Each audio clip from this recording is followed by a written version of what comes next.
back over to the Weather Center, checking in with Chief Meteorologist Dan Sionka. It was mentioned yesterday, it was like a nice day, but we were out at the soccer game. It got a little chilly. Yeah, it was weirdly chilly yesterday, right? Because the sun was out. My wife and I, we went out to Rabobank Stadium in Salinas early in the day because there was a skydiving Easter bunny, so that was fun. Then a helicopter dropped a bunch of Easter eggs.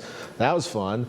And then we went and saw the soccer game last night at Garden Alley Stadium in the seaside marina-ish area. And it was sunny, but it was cold. And I got a sunburn early in the day. It was one of those weird days of temperatures. Today, actually, things were a lot warmer. Wow. Let's take a live look from Domenico's on the wharf tonight. Now you got the full report on my weekend. Who cares about that? Probably nobody, but that's okay. Yeah, so here's what we're looking at live tonight. We had some marine layer clouds roll back in tonight. We're starting to talk a little bit more about the marine layer again this time of year. We don't typically mention it too often in the winter because it doesn't really matter. It's not a big driver in our weather. In the wintertime, we have cold air aloft usually, so oftentimes we see cool temperatures on the coast and cool temperatures inland on a daily basis.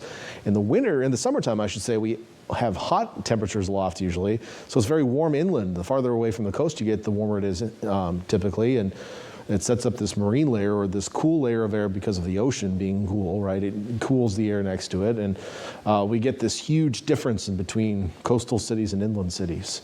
And that is the summertime weather for us. It usually creates low clouds and fog, and kind of in this transitional season, moving back toward that type of weather.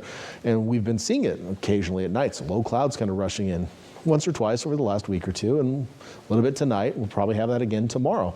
But we also have some rain on the way, which is more akin to our cold weather season, and that's actually going to be a bigger part of the week for us.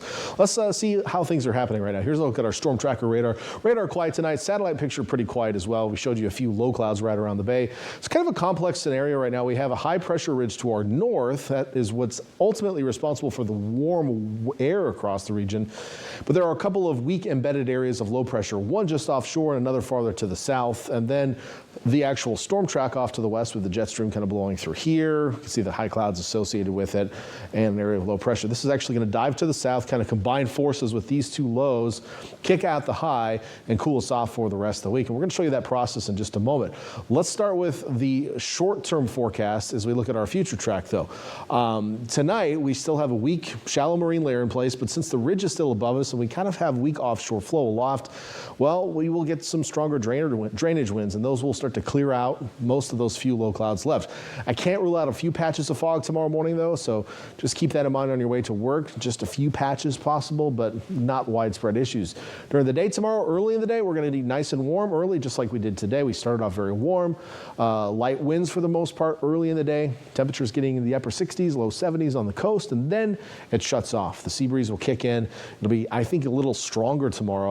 And we'll have clouds earlier tomorrow as well with that. So we're going to cool down tomorrow afternoon for most coastal cities, especially on the north and east sides of the bay, and probably add some low cloud cover back into it as well.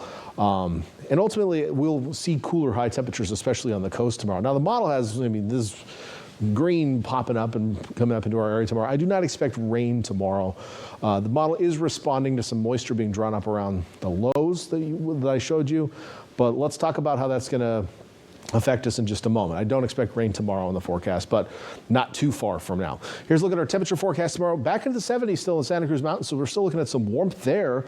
On the coast, we're going to stay in the 60s in Santa Cruz, Capitola today. We did get into the 70s today, briefly, before that sea breeze kicked in. On the east shore of the bay, Salinas was upper 70s today. We're lucky to get out of the upper 60s tomorrow, but still 70s in our northern valley. So keep in mind these highs you're seeing here on the east shore of the bay will be achieved early in the day. Then the sea breeze will kick in and keep us even cooler. Places like Marina, maybe in the 50s for most of the afternoon tomorrow. We're talking that cool. Monterey still in the mid-60s tomorrow. Carmel, 60s as well. Down south, away from that stronger sea breeze, we'll still be looking at some 80s out there, believe it or not, in our southern valley. So there is some heat just away from that cool but shallow marine layer at the coast. So what I mentioned is that area of low pressure kind of diving to the south and strengthening up a little bit. It'll start to pump some moisture up into the area.